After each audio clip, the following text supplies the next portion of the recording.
Good morning. It is 7:20 in the morning and we are doing a garden highlights tour. Starting right here, this is my 6th variety plum tree. Today's video is a collab hosted by Grandma Sandy. Go check her out. She does garden tours every Saturday and fairy gardens every Thursday. Co-hosted by the lovely Suffolk Susie in Long Island, New York, Trisha N. Cube in the southern United States, and Barb Dally Rule Life in Washington State in the mountains. It is so early in the morning, the bees are not even buzzing yet. I think they're all still sleeping. All of the little critters are tucked away, probably in some flowers, taking a nap. This tree is in full swing now with blooms. It's actually 6th variety because we grafted another variety onto it 2 years ago, I think. I'll show you the graft. The graft isn't blooming yet.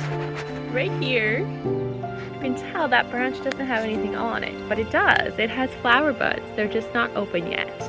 That is an Italian prune plum, and it blooms a little bit later than the rest. There are other grafts on this tree too. Don't worry, there will be flowers when it opens. And it is definitely got a lot of flowers. A quick look at my cottage garden. The tulips are open and I am so excited. There are tulips everywhere. If you recall some of my previous videos in the fall when I planted those tulips, they were supposed to be white, pink, and purple. There were 2 packages and those were the colors. But let's look at the colors once again that actually showed up. We have a beautiful yellow. Definitely wasn't advertised, but I'm not complaining about it. I absolutely love that color.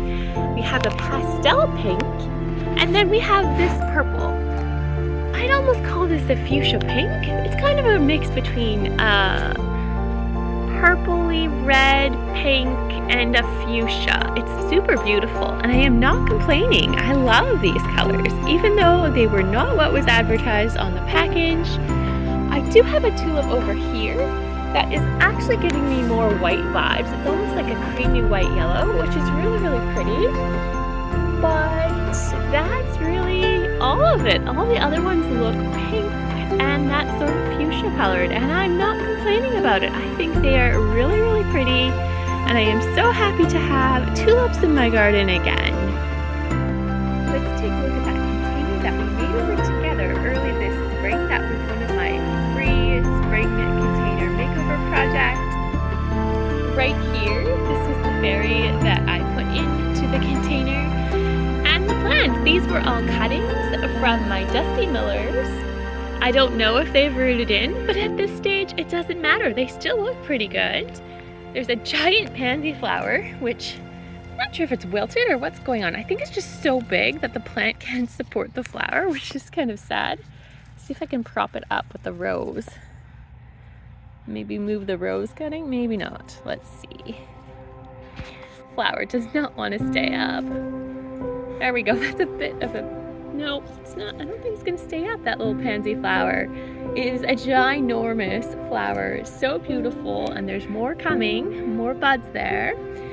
And my bluebell is starting to bloom, and we've got a couple tulips that are starting to bloom. I'm so delighted. It might not be the most beautiful planter, but I love the pop of color in the cottage garden. Coming this way, there are more of those gorgeous tulips, and my English daisies are just starting to bloom. I have more of these in a container that are definitely a little further ahead in their growth patterns. And let's swing right up to the coconut ice peach tree right here. It has got lots and lots of blooms on it. They are so beautiful. Right there, and they are delicious. If you haven't seen my taste testing spring flowers video, I suggest you check it out. They taste heavenly, these flowers. Next, we're going to take a quick peek at my bulb border on the side yard garden.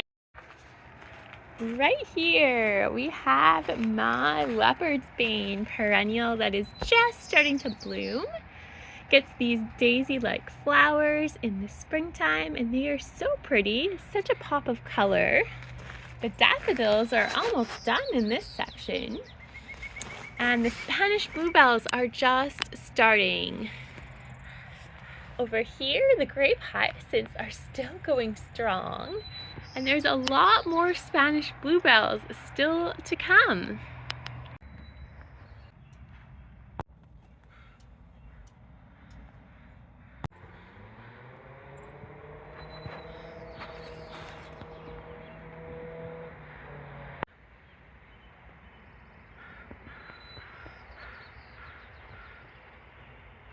We're going to head into the rock garden and check out some of the highlights.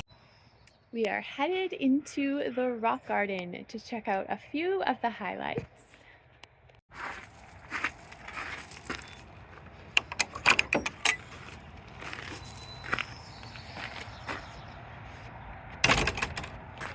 Starting off right beside me, this is one of those containers we made over together early spring. And these are the English daisies that I transplanted from my landscape into the container, and they are in full swing. My little wallflower cutting is blooming. My purest cuttings, some of the flowers are finished, and there still are some fresh flowers on there. And overall, minus this, I don't even remember what that was, didn't work out.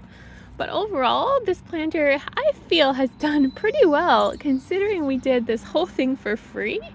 The mushrooms were already in my fairy garden collection, so I didn't spend any money making this planter, and I like how it turned out.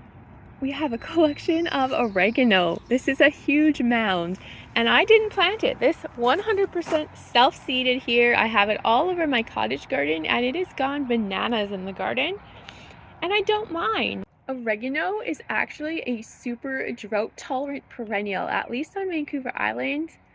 I haven't planted these. They are everywhere. They have beautiful purple flowers when they bloom. You can cook with them. They are edible. They smell delicious. They taste delicious. And they are just very drought-tolerant. Low maintenance.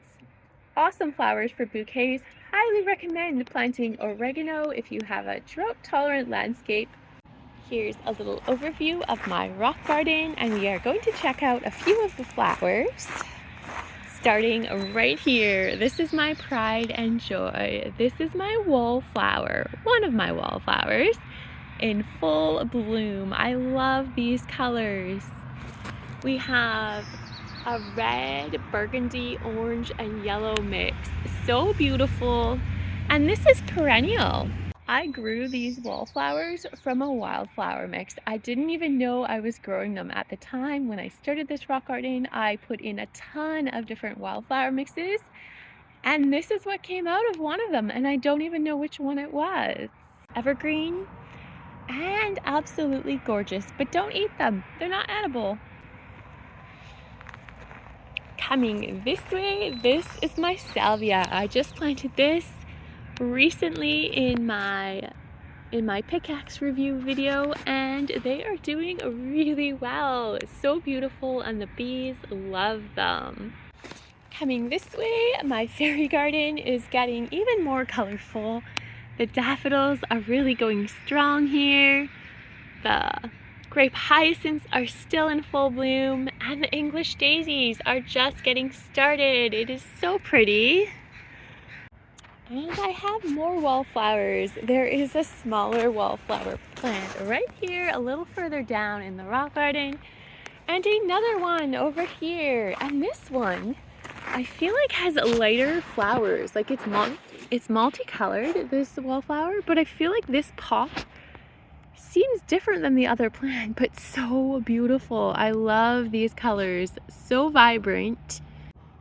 And going down in the rock garden, we have my fuchsia colored abrasia. I can never say that right. Love, love, love this color, and it is just spreading out all over. So gorgeous. What you see here, which is very vigorous and all over, this is my sandwort. Sandwort or soapwort? I mix them up all the time. I'll pop the name on the screen. I love how this feels. The fresh growth is so lush. And of course there are pansies here, there, and everywhere in this rock garden. My roses have lots of fresh growth on them. The Great Pansy Show is just getting started. Many more pansies here in the rock garden. They just pop up everywhere, these pansies, and I am not complaining. I absolutely love all the pops of purple everywhere. My hens and chicks are just multiplying like mad, and I'm not complaining. I wanted this to happen, and they are loving the weather we are having right now. Some really warm temperatures, a little bit cooler overnight, not freezing, and they are just living their best life here right beside the sidewalk.